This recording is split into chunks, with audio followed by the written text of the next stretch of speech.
What's up, YouTube? This is a video, alright? Are you happy now? Because I want there to be videos too, but you know what? You already know. Oh. I just hit the record button by accident. And that's the only way you're gonna get a YouTube video out of us. By accidentally doing it. Isn't that right, Ora? Oh my gosh. Isn't that right, Ora? We love you all, we really do. It's just, so many things happen and filming is not a priority. You wanna come with me? Yeah, we love you, but more than we love you, we love our lives and living it. Without pulling out a camera. Oh, record it now. Yeah, it's like exhausting to always do that. Oh, she wants booby. That's another reason why you can't get no videos, because somebody's always attached to the boob.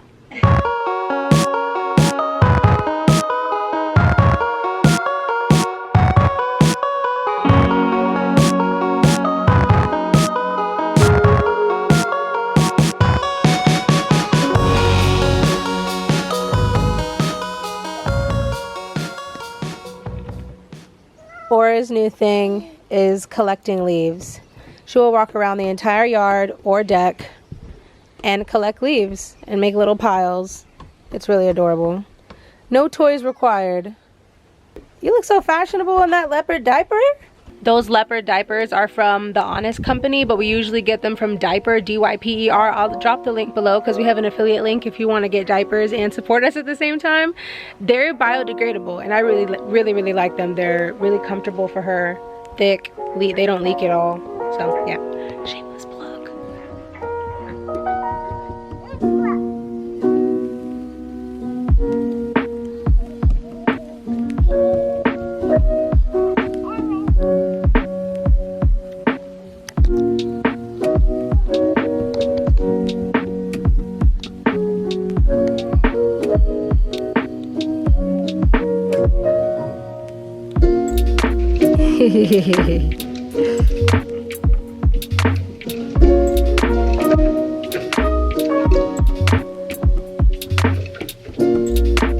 What up? Hi.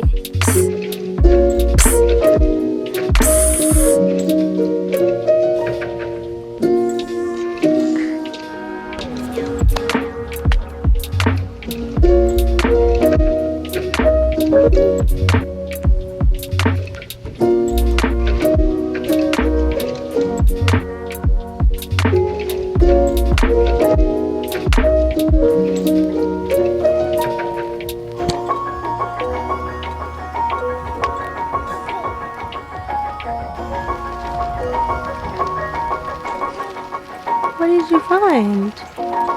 A strawberry. You want to pick it? Go ahead. There you go. Some white ones. Lots of little white ones. And I put these baby sprouts in 2 days ago. 1, 2, 3. Just to help fill this little strawberry tub up.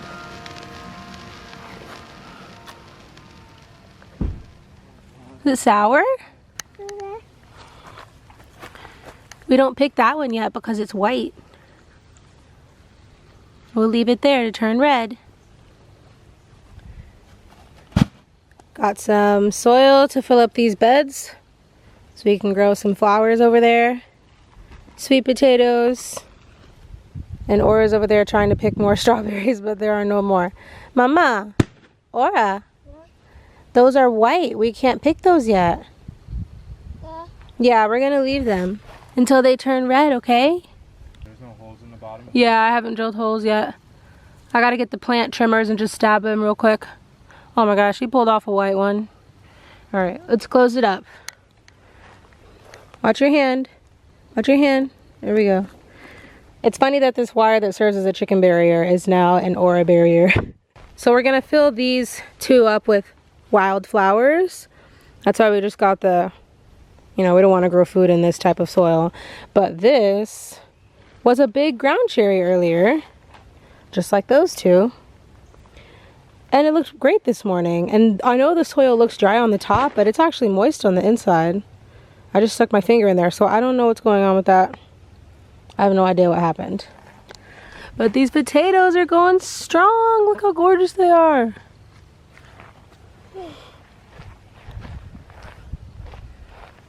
What do you think you're doing?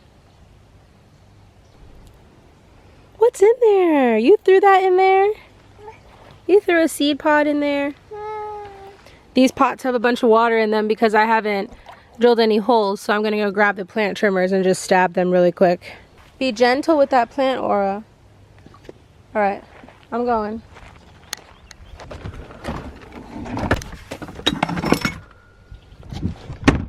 Got the trimmers. What are you eating? Unripe strawberry. Does that even taste good? She's going back for more. We can't have any more. They're not ready yet. We'll have to wait a few more days. I have the camera filming me. I was wondering how she got that second one. I was like, oh, maybe she got it before I put it down. She said, Are you picking all our strawberries before they're ready? That's a baby barrier. Do you understand? Baby barrier. Why you didn't get that other red one? Oh, this fills up the whole thing.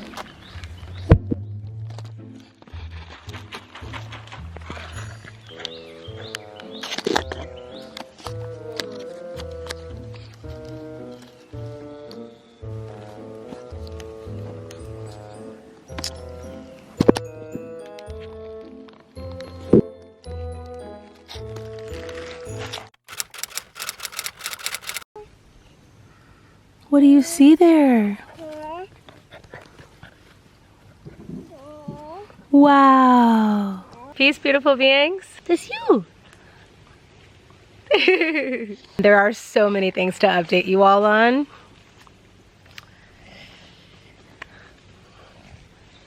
Check out this well. It turned out so beautifully. Remember there was this tree growing in here? Matt wouldn't let me cut out. He finally let me cut it out of there. And I filled up the rest of the bed with lilies. Red, yellow speckled, bright yellow. This one actually just bloomed today. And these were bright orange, but they're done now. I'm excited to see what this one is. It's probably another bright yellow. But the beautiful thing about lilies is that they are perennials. So they will come back every year in this old well of ours, and they will multiply every year. So it'll just always be a spring explosion of daylilies. Let us go through the update. I think the last time you want to get down? Okay. I think the last time you heard from us, we were getting our eggs that were hatching, our silky eggs, and we did end up having one egg hatch out of the 6 eggs that we had. Here she is now. Look at her. She's so cute. My little silky baby. I love that naked neck. So cute. This is how we connect.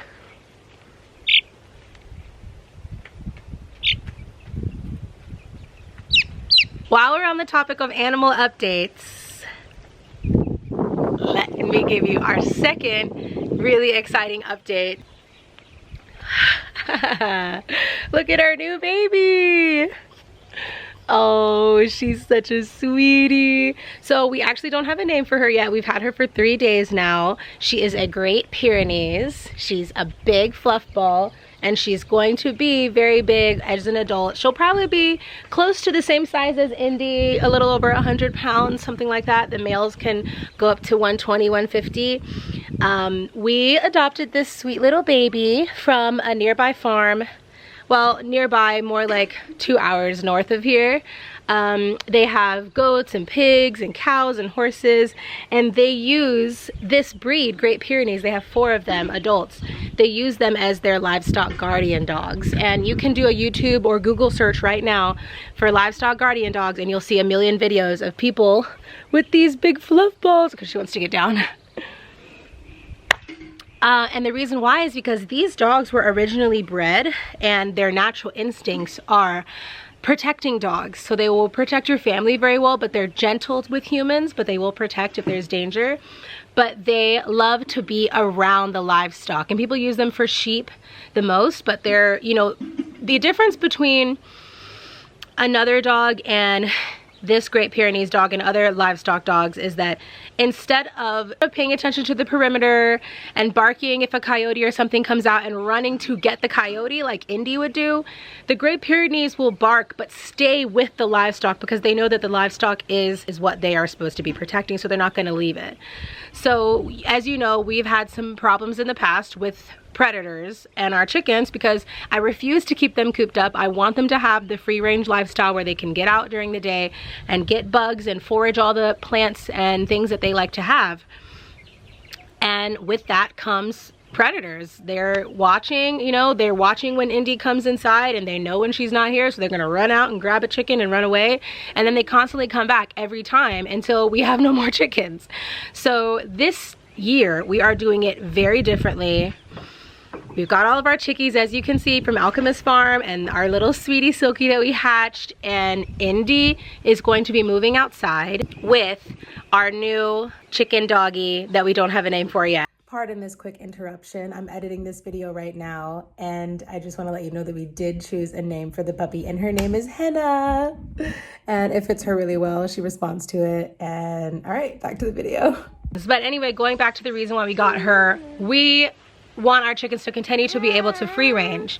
So we wanted Indy to move to an outside dog. She spends 90% of her time outside anyway when she was alone, but when it would get hot, she'd come inside, or when she felt lazy, she would come inside, and then at night she would come inside.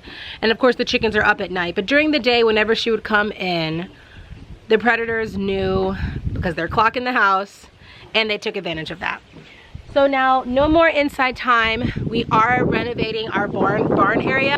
We're going to bring electricity to it so that in the winter it will have some warmth, and then in the summer we'll try our best to keep them cool with insulation and everything. But Indy has been doing so much better wanting to be outside now that she has a little sister. And her little sister was raised outside, so she doesn't even really know the indoor life. So we're hoping that they will be a dynamic duo. Indy is the type of protector dog to see a predator and to run after it, and then this new puppy is the type of protector dog to stay with the chickens while Indy's off doing her thing, and she'll also ward things off. But I've just heard so many great things about Great Pyrenees, especially when they grow up with the livestock and they understand that that is what they are to protect. And the dog area is going to be adjacent to the chicken coop, so hopefully that will also help them associate that with like their little family. And hopefully we won't lose any more chickens, because it's really heartbreaking to lose chickens, and I'm so tired of it. And as you can see, we're starting our flock from scratch again with these babies that we will be protecting with everything now that we are no longer rookie chicken keepers and we know the basics. Yeah, I'm ready. So I have 13 chickens in this coop right now, including my little sweetie, Silky. Some of them are roosters, so we will not be keeping all these roosters. We'll probably keep one. I gotta show you this rooster, actually. He's gorgeous. Where are the chickies? Let's show our chickies. Where are they? Here they are. Remember those tiny, tiny chicks? Did we even show YouTube the tiny chicks? I'm not sure if you all have met the new chickies yet. I think you have. But if you haven't, here are our new babies from Alchemist Farm. We've got Heritage Welsh Summers, Black Copper Morans, East Bar Silver Bud Blues. And I might not be able to remember the other breeds we got. Azure Eggers, Sage Eggers, Olive Eggers, and basically all of these rare breeds will be giving us, well, I guess I wouldn't call them rare breeds, but these breeds are bred for temperament, but most importantly, egg color. So we'll be getting rainbow eggs, chocolate colored eggs, blue eggs, green eggs. I'm very excited. Hopefully, but we think that we have a lot of roosters here. Hello. First day outside, they're a little spooked. Indy decides when she wants to be a chicken dog.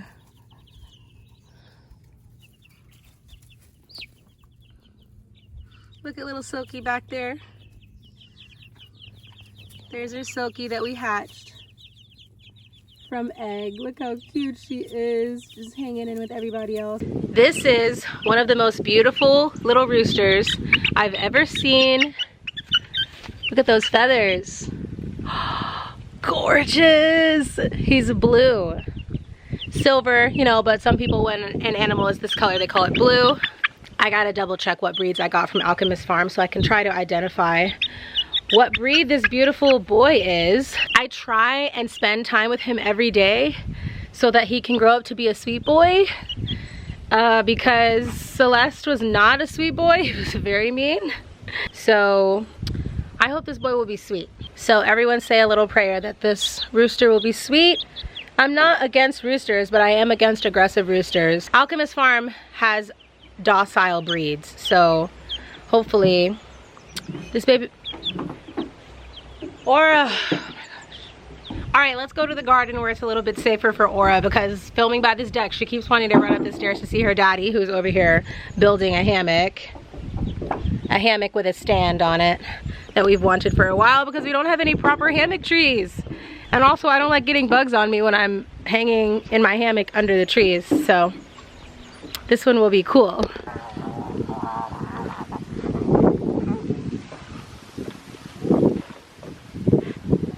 Show us the hammock you're building, Papa. It's gonna look like this. And this is what Aura is very interested in. All of these little parts. Come on, let's go to the garden. We're doing a garden tour. Yeah. Garden tour! So like I was saying, I hope that rooster will be a sweet rooster. Now, this is my pride and joy, the garden. Last time you saw it, there were no babies in here. We were just preparing these beds. And now, look.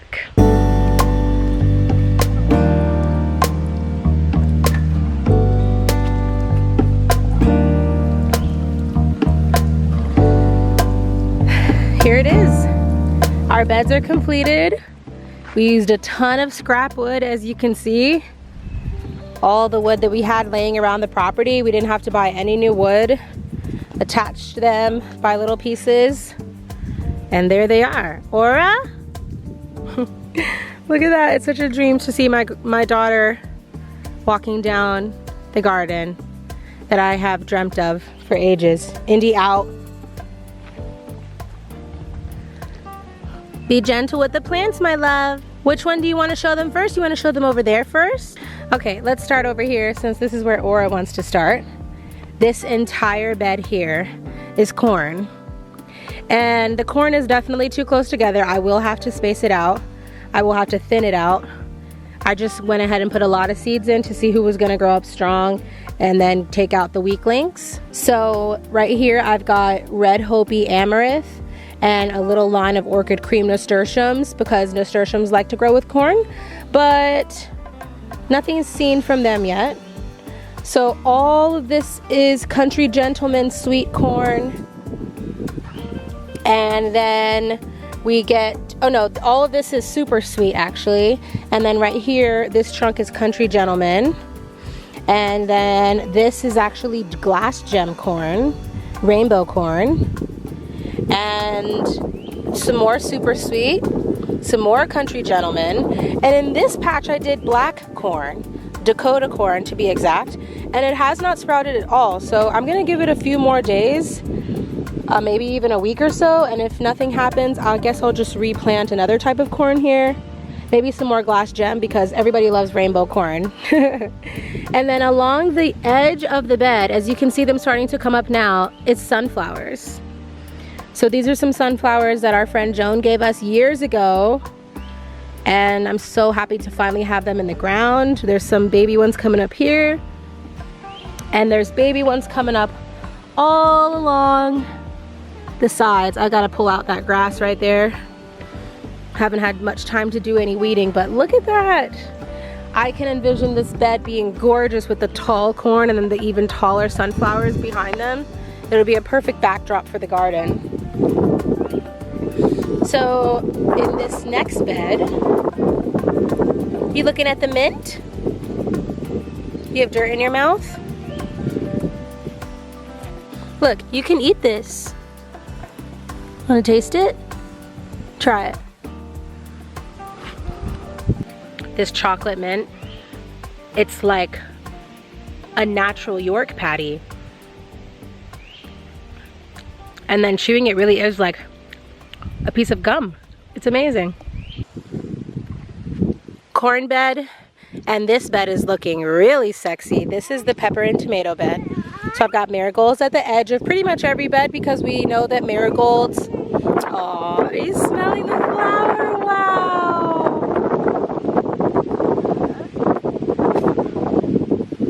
Marigolds are pest resistant, so they do work well with other plants. Being amongst plants like tomatoes and peppers that are susceptible to pests, and even squash, the marigolds can help keep pests away. So she's smelling all of them. It's so sweet. Here we've got some sweet heat peppers. Look at them. This little tiny bush is producing so many. I don't know why. Oh my gosh. That's her favorite thing to do. Here we have red ghost peppers. This one actually looks kind of sad. This is orange habanero. It looks a little sick. I'll have to prune it. I don't want all these leaves to be touching the ground like this. See if I can try and bring it back a bit. I can also prune it at the top and help it get a little bit more bushy. These are Thai ornamentals, but they are edible. These are Thai red chilies. These are sweet Holland peppers. They're big bell peppers. I've got a few sweet Hollands over here. These are Tangerine Dream. I don't know why it's staying so small. I think a couple of these are Tangerine Dreams. This is King of the North here, a big red bell pepper. King of the North, King of the North. Oh look, there's some King of the North starting over there.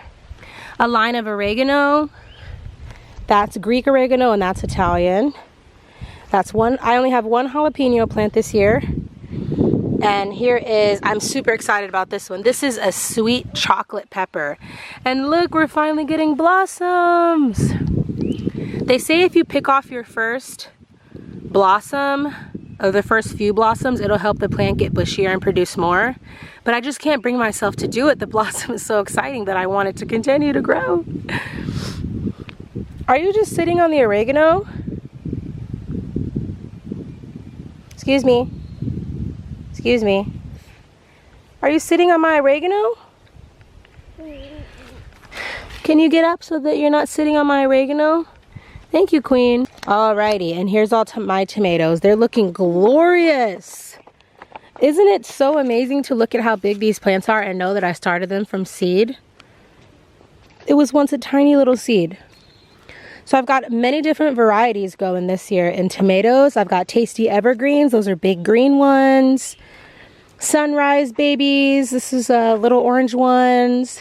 So these two big ones were volunteer plants that grew back from last year's tomatoes that I stopped harvesting and they just fell to the ground and created these two big plants. I've actually got to prune them. See, this one should not be touching the ground like that. It's not good for tomato leaves to touch the ground like this one. Right here, I would just go ahead and trim that off to help prevent diseases. But I have got a ton of different, you better not be pulling up seedlings. You're eating your cracker? Be gentle, okay? Okay, so anyway, those are probably just red cherry tomatoes. We've got red pears, Costaludos, and these are marigolds that I sprouted from seed. Look how gorgeous. Growing so tall. These are Cracker Jack marigolds, all lining down this side. And then those yellow ones that are lining down this side of the bed I actually store-bought because they were so cheap. It was like a big bunch of them for $3 so that I could have enough to line because my marigold seeds didn't do very well. I've got a few, as you can see, but I did have to buy those orange marigolds lining the beds as well. But all these are from seed, all my food. And I'm just so proud. All right, moving on over to this bed. There she goes. Marigolds. We've got a line of Alaska salmon nasturtiums right here. I'm not sure if they're doing too hot. I don't know if this is a baby. I don't think this is a nasturtium baby. Oh, I think these are marigold babies finally popping up because I did do nasturtiums along this line at the edge of the bed, and marigolds at the edge of the bed here. So it looks like these are marigold babies coming up. This is a mixture of basil. Oh yeah, I did buy this too. This is another thing I bought already started. And I really don't like the way they did it, and I don't know why I bought it like this, but it was purple and Genovese basil grown together, and I just could not separate them without damaging the root system significantly because they were so deeply intertwined. So I just decided to plant these clumps together. This was the most I could separate them. This all came in one pot, so I thought I was getting a jackpot, thinking that I could separate all of these, but it just, yeah, wasn't a good idea. I'll probably end up thinning them out to get stronger basil plants. Like this already looks a little sick, maybe because it's touching the ground. Peel that off. I'm gonna help them out, and I'm just gonna keep watching them closely. So here I've got red okra popping up. Super exciting. Red okra amongst these ground cherry seedlings that I just can't get rid of. This is German chamomile, and then Star of David okra, and then Zlati chamomile, Okinawa pink okra. There it is, popping up. And then a line of wormwood, a line of motherwort. Aura, you're sitting on a flower. Let's move over a little bit. Oh, not on the seedlings either, right there. There you go. You gotta sit on the wood, queen. Okay. And then we get to the squash. So here I've planted Thelma squash, which is an orange short acorn squash. And then a couple of crookneck plants. And on this other side, we'll go around and see what we've got on this other side. You know I can't get rid of these ground cherries for anything. They're just gonna constantly keep popping up until I finally get rid of them. Oh, there's a squash coming up. Ground cherries, ground cherries, ground cherries. More ground cherries. Get out of there.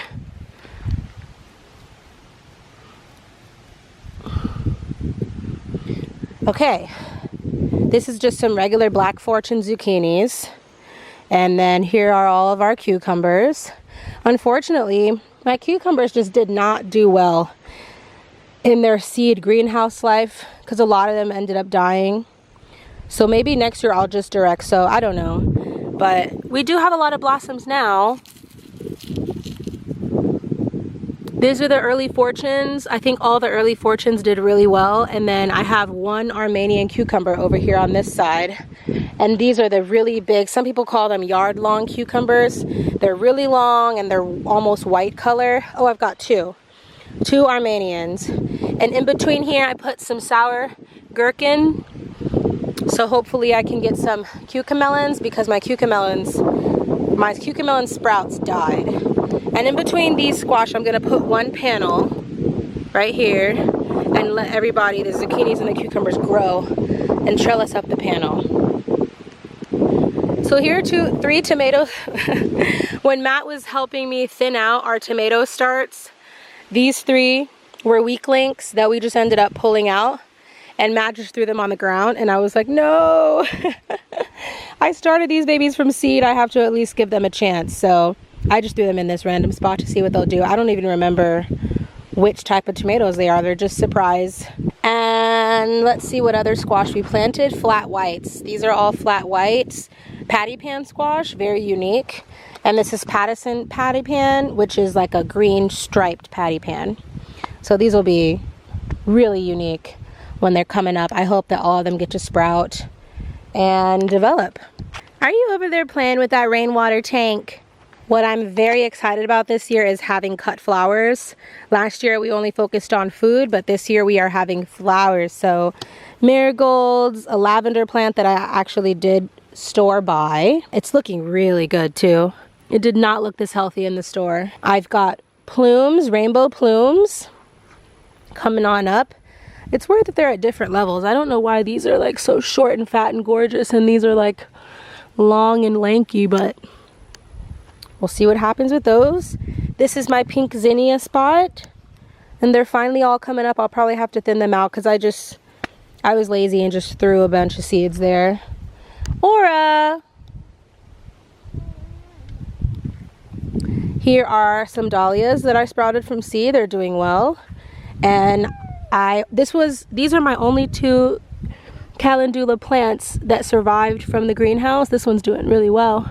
So I ended up just dropping a whole bunch more orange calendula seeds here to fill up this calendula area. And then another line of dahlias. And then there's my one purple cornflower echinacea that made it. Another dahlia. So here I decided to plant way more echinacea since I only had one survivor. And I see it starting to come up here. Oh no, this is a little baby echinacea. These are actually more ground cherries. And here we have bachelor's button, which are some beautiful blue flowers.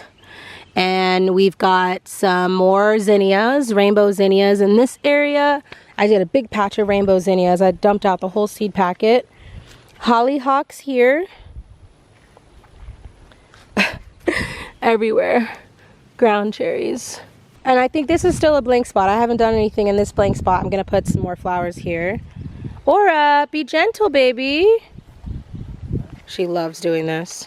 Last 2 areas here that have already been planted. We have some bee balm planted here and dill planted here.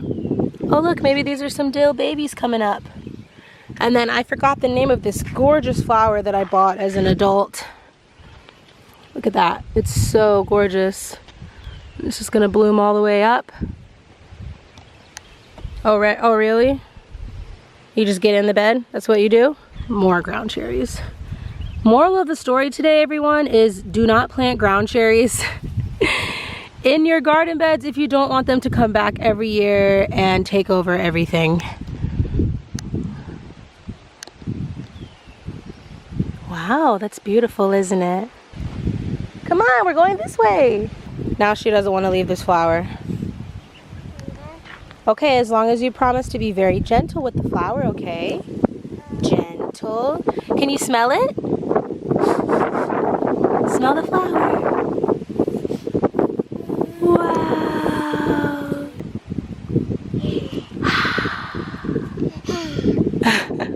All right, you want me to help you out? Good job. All right, come on, we're going this way, Queen. All right, so that's this side of the garden, and let me show you what we've got going on over here. Here are 2 marigolds I sprouted from seed. This one's real funky. And all of these are yellow watermelons. I'm trying to direct them to grow this way because they all are starting to grow out of the bed. But last night I came and moved everybody like that to try and train them. So I've got watermelons. All of these are yellow watermelons, I believe. Every single one of them are. Petite yellow and regular yellow. And then here I've got pole beans. And so I'm gonna get another big long, or maybe put a cattle panel along here because I do have beans. As you can see, there's some baby sprouts popping up along this edge. And then these ones I put in a couple weeks ago, so they're doing really well. It's only gonna be a few more days before they start shooting out some curlers and wanting to reach onto these trellises, which will be just so cool to witness. My dad said if I didn't give them a trellis, they'll just bleed out of the bed and go up the fence, which would also be kind of cool. But I do want to access this area. So these are long green pole beans, and then these are French horticulture beans. They're like kind of a orange and white striped rainbow looking bean, and I think that'll be really cool. And then I got some Lowen's lima beans over there, which are also like a purpley striped lima bean that I'm really excited about because I love lima beans. 3 more watermelon plants. The watermelons wanted to be in the ground so bad. They looked terrible in their cups, and as soon as I put them in the ground, they started vining out and taking off. Hey, be careful, baby. She loves to come over here and play with this rainwater tank. Waste all of our rainwater that we have worked so hard to collect. While we're over here, look at this. I just moved this outside today. It's been living inside. It's my passion fruit vine. It was growing little curlers, so I decided to bring it out and attach these curlers to the fence so it'll keep growing up, and hopefully we'll get some beautiful passion flower, and we will get maybe one fruit. I don't know. We'll see. We'll see what happens. That is a passion fruit that I sprouted from a little seed that we brought back from Maui when Matt and I went to visit in December when I was pregnant. How cool is that? We brought a little piece of Hawaii back with us. I've got more okra. This is heavy hitter okra. And then I've got a bunch of cilantro in this section that doesn't look like it's popped up yet. I've got a bunch of flowers in these pots. There's cosmos, white zinnias, snapdragons, and you can see everything's named. These are Shasta daisies, echinacea, sage is in all of those, coreopsis in those. And then these clay pots have some edible herbs because I put the different type of soil here. This is just like flower potting soil, and this is for eating. Mullein, cilantro, mullein, St. John's wort, and St. John's wort. Or I pulled this out. And check out these carrots. They're doing so well. It is so tempting to pull out root vegetables early because you just want to see what's happening. I just really want to know what's happening. So you can see these are all dark because these are the black carrots. And then these are just regularly green because these are the orange carrots. So excited. Some more marigolds from seeds. These are Colossus Reds. I put sage in this blank spot here. And then this was the first bed that I planted out in spring, as you all remember. So all of my radishes and the leftover cabbage that volunteered and the lettuce that I planted out. And look at it now, it's bolting up, ready to give me some seed. And I thought, why pull them out and put them in the compost or give them to the chickens when I can learn seed saving? I've never done it before. So what happens is lettuce likes to grow in cool climates. So when you have lettuce and you leave it in a very hot climate like we have here, it's already been getting in the 70s and 80s, then the lettuce is going to stop worrying about producing tasty fruit, tasty lettuce for you in its case, leaves, and it's going to worry about flowering and seeding so that it can make more babies. Isn't that what everybody's doing in the spring, making babies? So it's gonna shoot up, the leaves get really bitter, it's not tasty anymore, and then it's gonna flower and then seed. So look at these beautiful little buds. You can already see the flowers forming, and soon I will be getting seeds from here. And then I'm also letting these radishes, this is a radish flower, look at that. That's a sprouted radish. And this cabbage has been getting eaten alive. I haven't even been able to find the culprit. I've looked everywhere, but I've kind of just left this as a bait plant. I don't even know if that's a thing, but it's a thing in my mind that if I leave this and allow this caterpillar or whatever bug it is to keep eating it, then maybe it won't mess with everybody else. So enjoy your food, just keep eating that, it's fine, I don't want it anyway.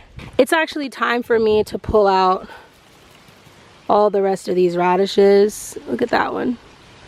Early globe radish right there. Whichever ones aren't flowering, I'll just go ahead and pull up. Check at that huge watermelon radish. You like that radish, baby? These are getting so big. This one's not really doing anything. Getting rooty. I really want to harvest this, so I think we should just go ahead and do it. What do you guys think? It's so big. It's like a baseball. There's another. I think it's time. Here we go. Oh my God, this is the biggest radish I've ever grown. I'm gonna pull it out now. Oh! Look at that. That is gorgeous. That is massive. Were you eating the radish? You tasted it? You want me to have it now? She just took a bite of it. Not the dirt part. This, my friends, is a watermelon radish. First one I've ever grown. Biggest one I've ever grown. Well, yeah. And I cannot wait to cut it open for you to see what it looks like on the inside, for those of you who are not familiar with watermelon radishes. Oh yeah, I'm glad I harvested it because it was already starting to crack right there. Maybe I should harvest all of them. Look at that. That's a watermelon radish that was planted too close and didn't get to develop. And look at these. Now that I'm harvest crazy, let's just get all of these. It's not gonna do anything. Yeah, these are all little failures. Well, here's a nice one. That's a French breakfast radish. Got pretty big. Wow. And we've got 2 more big watermelon radishes. I think I'll let these stay in the ground for another few days and see what happens, even though they're already getting eaten, so maybe it's time to just pull them out. There it is. Time to fill this space up with something else. There it is. There's the harvest. Here's our beautiful watermelon radishes that I will be taking indoors for us to eat. Here's the remainder French breakfast ones that are edible, and then all of these little tiny itty bitties I'm gonna feed to the chickens.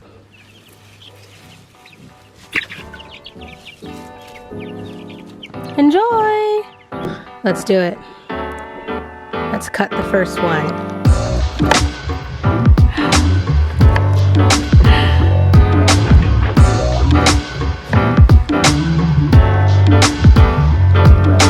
There it is.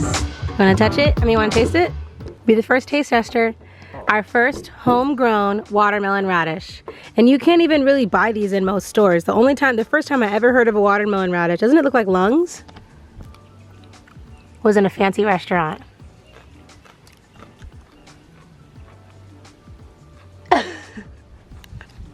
What do you think? Earthy? That is tasty. Really? Yeah, try it. It's like sweet at first, but then it hits you with like a kick of spice. Right, radishes are a little spicy.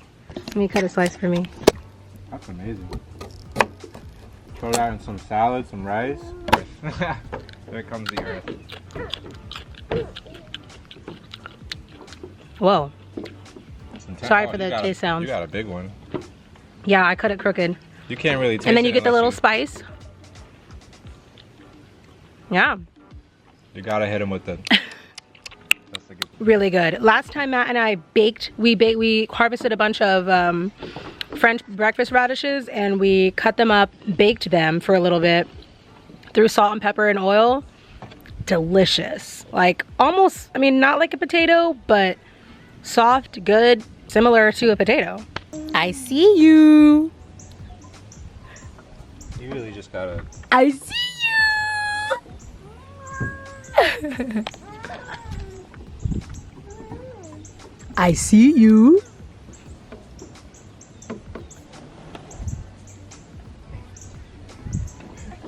Can you show us arabesque? Arabesque.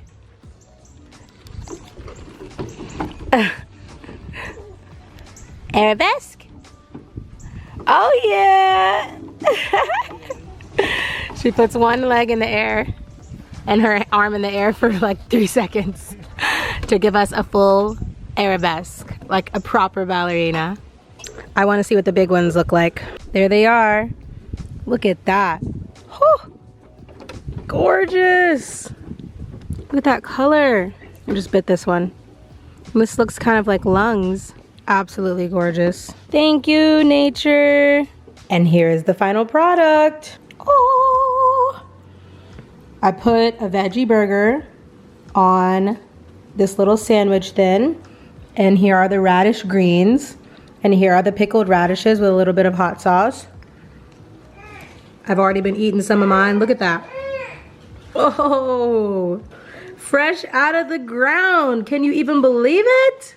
This is definitely one of the most amazing meals I've had. The taste is great, but amazing because I grew half of this meal. What are you eating?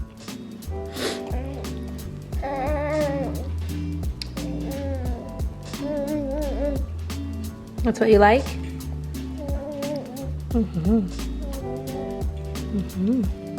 So good. Here are the rest of the radishes. Look at that liquid turning hot pink, soaking in the red wine vinegar and maple syrup that I used to pickle them, and a little bit of salt. And so I'll put these in the fridge and use them for another meal. It's so exciting. So Matt and I are getting ready to go to a Kundalini yoga couples class that we've been going to lately. If you're in the Columbus, Georgia area, you 100% should come visit Art of Yoga. It's called Art of Yoga Columbus, Georgia, downtown, and it's fantastic, owned by a wonderful man named Christopher Wilkes. Shout out to you. Black owned. And it's kind of where we've been going a lot because that's where like all the conscious crowd of Columbus, Georgia is. So we've made a lot of new friends, and we'll tell you more about that later, but we're gonna go to yoga and I'll probably catch up with you tonight, or maybe that's the end of today's video. I think that's the end of today's video. I'll go ahead and edit this tonight and get it up tonight because it's been too long. It's been a long one already, I'm sure. Hearing me talk for like 20 minutes straight is pretty intense. So I'm gonna save the rest for the next video. I have a surprise for you. There are more little beings joining us here at the Earth Mama Homestead. I'm not pregnant, okay? The second that came out of my mouth, all of you are gonna run to the comment section to talk about me being pregnant. I am not pregnant, and I don't plan on getting pregnant for like another couple years. So don't get your hopes up. But yeah, I'll see you all soon. Thanks for hanging out with us today. Peace.